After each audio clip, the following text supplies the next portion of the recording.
Well, welcome everybody to the fourth one we're doing, Pokemon Mewtwo Returns. Technically a special episode, direct-to-video, and the best one so far. yeah, I do not hear many people talking about this movie, so I was like, oh, this is probably a bad sign. What the hell? yeah, it was great. It was just great. It's just good. For something that was just a special episode in Japan as a sequel to the first movie, and then just a direct-to-home release in America? God damn! Oh my god! Yeah, we were not ready for this. For something where the most famous line from it is, "I'll use my frying pan as a drying pan." Yeah. Holy crap! So, obviously we need to leave certain character for last. Plot? You're right, we need to leave Gyarados for last. Plot? I think it's a fairly straightforward plot, but I think it works quite well. Like, it's a very natural sequel to The first movie. The first one, and I think it kind of wraps up Mewtwo's story pretty well. Yeah. Because he kind of had the loose end of Giovanni, and they brought that in. Yeah. Really nicely. So, like, the plot is simple, it's straightforward, and you can kind of tell where it's going, but like it serves its purpose well, and the execution of it is good enough to carry how simple it is. Yeah. It's also the first time until the Gen 5 anime that Ash and Giovanni technically meet. Huh. Like, it literally took until Gen 5 for them to canonically meet. This is quote-unquote non-canon. But most of the Pokemon movies are, so that doesn't mean much. Yeah. Oh my god! Should I also mention... You were saying? I want to mention, you mentioned the most famous line is, "I'm going to use my frying pan as a drying pan," which is not very funny line. Yeah, the comedy in this isn't bad! Great. The comedy in this movie is great. I laughed out loud like 7 times. Yeah! This is a funny movie. Yeah, this is like peak Pokemon anime episode. Yeah, it's comedy is on point. Like stuff that I like the categories of jokes I usually don't find funny in these, like the Brock flirting with girl jokes and stuff like that. Team Rocket lines. I'm like, wow, why are these funny all of a sudden? Yeah. Animation? I was impressed because I had not seen this in a while. For being something that's on special episode budget and not movie budget, it looked great. Yeah. Like I wouldn't say there wasn't much that like blew me away about it, but it's never like, ooh, that animation's kind of. It was solid all the way through. Yeah. Which is pretty good. Good. Yeah, solid. Yeah. Solid animation movie looked good. And also most of the music is taken from the Pokemon the first movie, which honestly really works. Yeah, it works really well. And like, especially considering it's a sequel to it, so it makes sense to reuse a lot of them. And I'm guessing anyway, because they reused the budget, that's why we got kinda high animation budget for it, for being a special episode, when you can just reuse the first movie's orchestra. Yeah, and the music also fit the tone very well. Like, Like, I legitimately, like, at several points was like, man, this music is very good and works really well here, and I'm really enjoying the music. Good And job, there's music. and there's no freaking American pop song in sight like the 4Kids version of the first movie. Yeah! Where apparently the original song actually does play in Mewtwo Returns. I believe it's when the bugs are attacking the island. What is the scene where that original song is actually supposed to play. Got it. But yeah, music good. So, quick rundown of the regular cast. Ash. Ash is being Ash. Yeah, funny sassy moment early. Yeah. Funny, the savage. Yeah, we moment. we even had a Savage Ash moment, like, in most of the Gen 1 and 2 episodes. Like, it really feels like just a lost Gen 2 episode for someone who's watched the Gen 2 anime. Maybe I have no taste, but so does this water! And that's not even the most Savage Ash moment. Yeah. You wouldn't be able to find yourself in a mirror! You crack mirrors! Oof. But, Brock? I mean, he was Brock? kind of funny and he wasn't very annoying, so there's that. Misty? Misty was pretty funny. Yeah. Some of the Misty, like, honestly, the way they just went way overboard with the animation when she was scared of the bugs. Yeah. That I think that's what made it funny to me. Like, usually I'm like, oh, girl, free bugs, whatever. But they just went so ham with the animation that it was really entertaining. It's also a nice callback. It's also a really nice thing as a person who watches the anime, because her hatred of bugs has been known since like episode 3 of the anime. So it's actually like really nice to have a point in the actual movies where it's a callback to it. Yeah. I'm trying to remember Science Dude's name. Science dude. Doctor Guy. He's Dr. Nature Guy. He's necessary and he's fine. Yeah. He's not the worst Of side course. character in a Pokemon movie. Yeah, I don't remember his name, but I remember him. He's better than what movie Free's side character was. Where it's like, I was set here up for to a be battle, bye. I'm set up in a way that makes it seem like I'm going to be important. I'm not important at all. Female nature lady?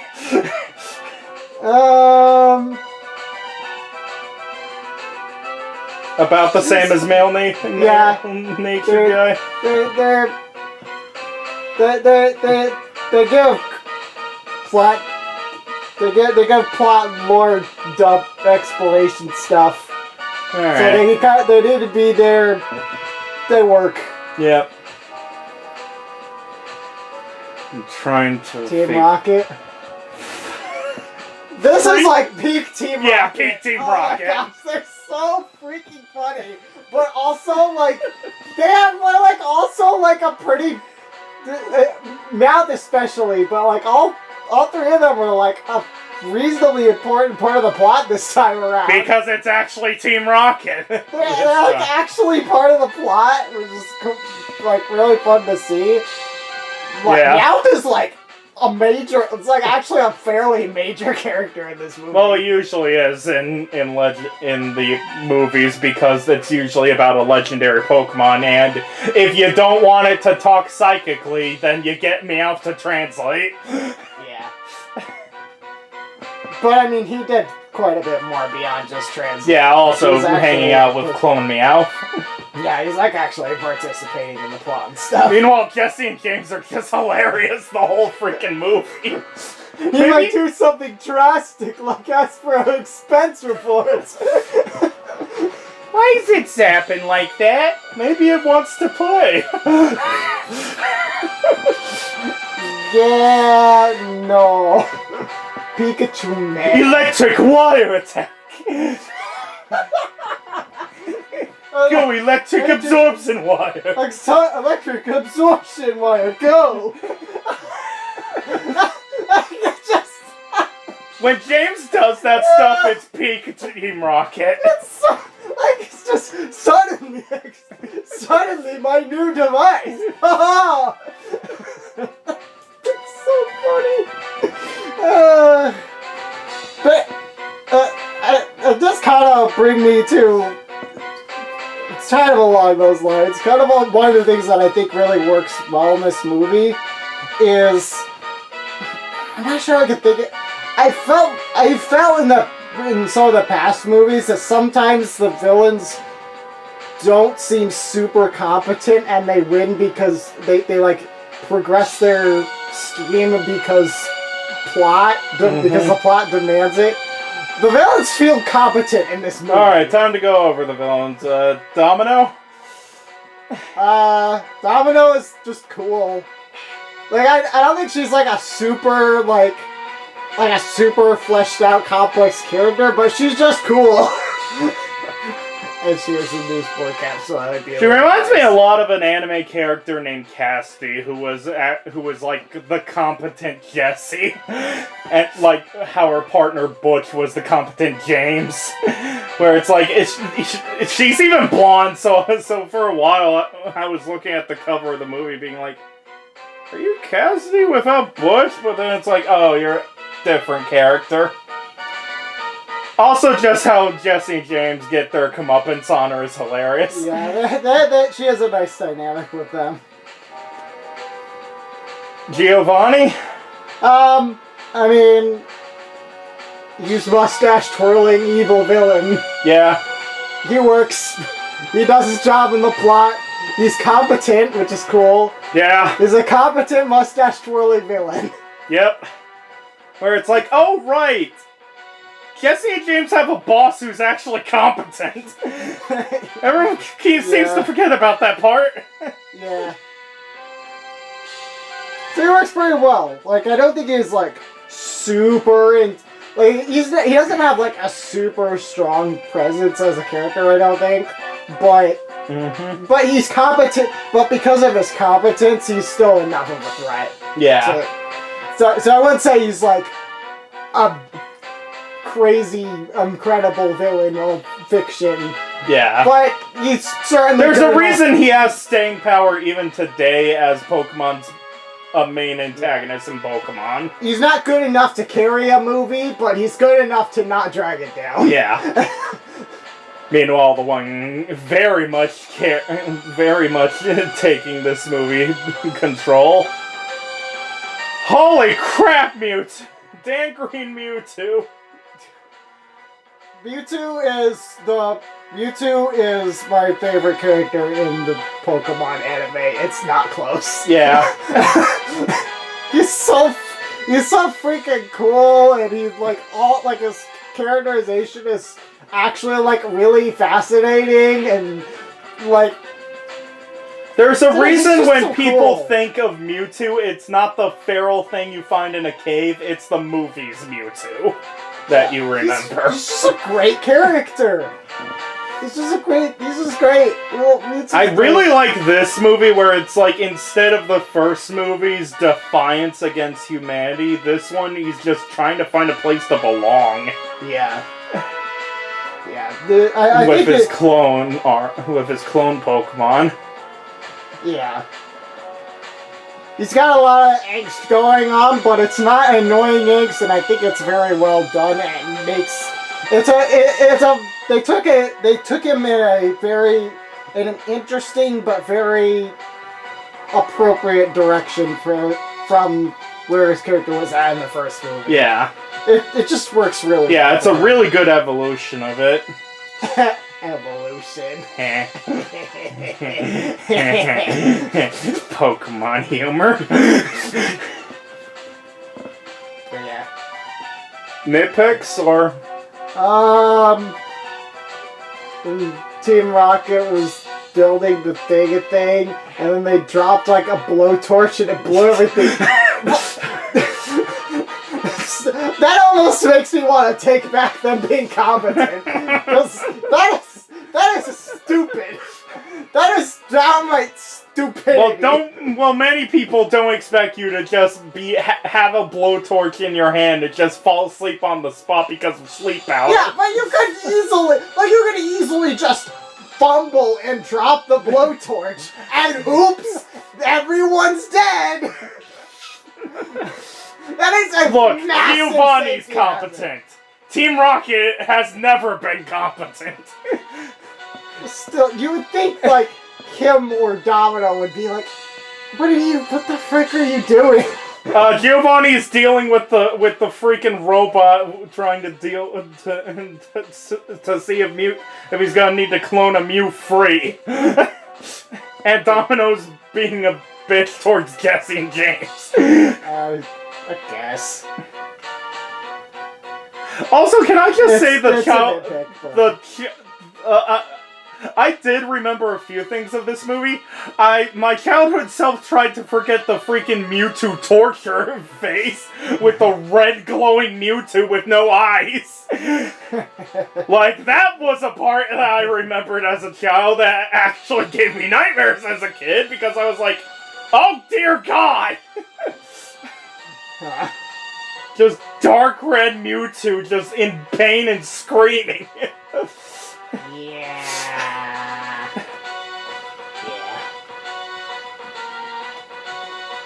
But yeah, this one's fantastic. Just real solid movie. Like I think the peak moment of the Pokemon movies so far is still in movie 1 with like the whole Ash's sacrifice, then that whole thing. I still think that is the best scene in the Pokemon movies, but as a whole this movie is the best one, and I don't think it's close. From what I remember, this might be the turning point of the Pokemon movies starting to get really good, because I don't fully remember Forever, the Celebi one, but I remember the Hoenn ones being really good, actually. I mean, like at least really decent. Funny enough, the Celebi one is the only one I previously watched before we started. The first time we watched together, and before that time, the only one I had seen was the Celebi movie. Yeah. Which I remember liking, but that was like 12 years ago, so I don't know. Yeah, but it's like, I remember the rest actually being quite good. Like Forever I remember being alright. Heroes I remember having a really good amount of scenes. Jirachi Wishmaker is kinda meh. Destiny Deoxys I'm biased. Lucario, everyone's biased. It has Lucario! And Temple of the Sea is for some reason $60, so I don't even know what to comprehend about it. Either people don't want to sell their copies because it's good, or no one bought it, so it didn't get many copies. It's one of the two! And for some reason in Australia, they're just like, here's free dollars for it. Give me free dollars for it. It's just really popular in Australia, so they got all the copies. So yeah, next time is Forever, but yeah, this is rank 1 so far. Yeah. Like so far it is... I think we're both to the thing of Mewtwo Returns, first movie, Power of One, Spell the Unknown. Yeah. Am I correct there? Yeah, I'd agree with that. I was not expecting Mewtwo Returns to hit this high. Watch it, it's really good! If you haven't watched it in a few years, please watch it, it's good! It's like really good! Yeah. It's not long either, it's only like an hour! Yeah. Honestly, I'm kind of glad it was only an hour. I feel like it was it was exactly as long as it needed to be. If they added any more, it would have felt yeah, like I think this is by far the shortest one we're going to be dealing with. Unless I actually decide to just throw in Mask of the Mirage Pokemon or whatever the freaking thing's called. Which I'm not actually fully sure if I'm gonna do or not. I remember saying in the first review that I wasn't. But it's 30 minutes, I might throw it in at one point as a special feature. I don't know. It'd feel weird to not do it because it's also Gen 3, technically. Though I don't remember, though I know it's not as good as this. I remember being actually very disappointed in it. Yeah. But yeah, the last time we see this Mewtwo, because every other Mewtwo is just a wild Mewtwo. A wild Mewtwo up here. Yeah. At some point they just completely forgot there's only supposed to be one of these things because it's like, you know, Pokemon. It'd be weird if there's only one of these things. We cloned more of them. And they all escaped captivity. Gosh dang it. Giovanni was like, oh yeah, I did have these research notes lying around.